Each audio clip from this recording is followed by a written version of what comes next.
Hey guys, it's Mr. Coach DJ here, and welcome to math class. Alright, so I'm going to talk about the coordinate plane. The coordinate plane is basically made up of two number lines. You have a vertical number line and a horizontal number line.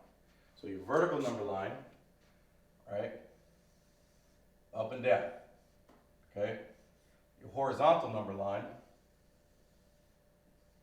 left and right. These are what we call the X and Y axis. The X axis is here. The y-axis is here. You also may have heard of these as an input and an output. Your input is your x-axis. Your output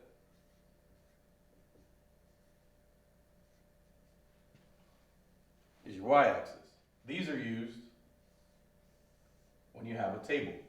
They'll have numbers in it.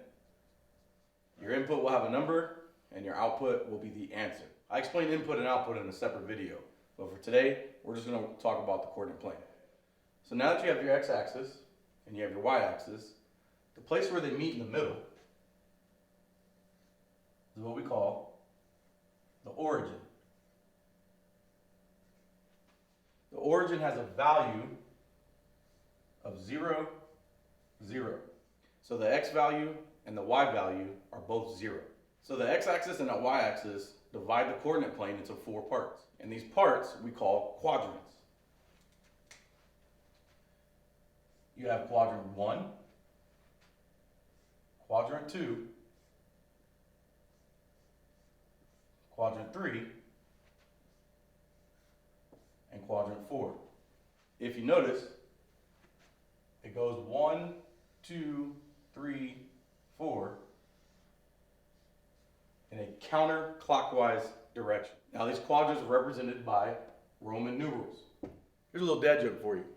Why do the Romans not like algebra? Because x always equals 10. And that's the introduction to a coordinate plane. You have an x-axis, a y-axis, you have 4 quadrants, 1, 2, 3, 4. And the point in the middle, where the x and y axis meet, is called the origin. Now, as a quick practice, to check on what we learned, add some points on the graph, and you may be asked, what quadrant are these points in? So let's go over this in no particular order. So here, we have a point that is in the second quadrant. As you can see, it's physically in this quadrant. You have a point here in quadrant 1. This is in the first quadrant. Most of the time, especially when you're beginning off with graphs, you usually always work in the first quadrant. You may have also done other graphs where you do bar graphs or anything that has to do with data, like 10 students in one class.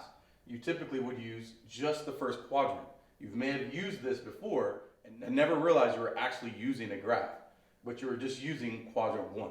Here, you have another one, quadrant 4, and now I have some points that are on the line. What quadrant would this be in? What quadrant would this be in? What quadrant would this be in? Do you have an idea of what quadrant the origin would be in? That's it for this lesson. Thank you for being coachable, and as always, drink water and take notes.